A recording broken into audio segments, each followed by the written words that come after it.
అదే 1991 సంవత్సరంలో జీడిపిలో అంటే స్వదేశీ అప్పుల వాటా 30% ఉంటే, అదే 1980 సంవత్సరంలో 1991 నాటికి 49.8% పెరిగింది. అంటే 1980 సంవత్సరంలో జీడిపిలో స్థూల దేశీయోత్పత్తిలో స్వదేశీ అప్పుల వాటా 30% ఉంటే 91 నాటికి 49.8% చేరుకుంది.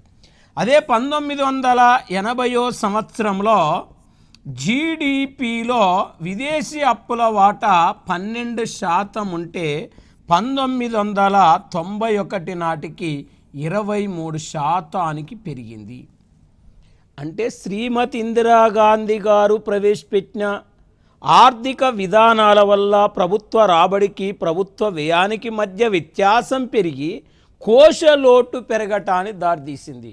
మరి కోశలోటు పెరిగింది, జీడిపిలో విదేశీ అప్పుల వాటా పెరిగింది, స్వదేశీ అప్పుల వాటా పెరిగింది.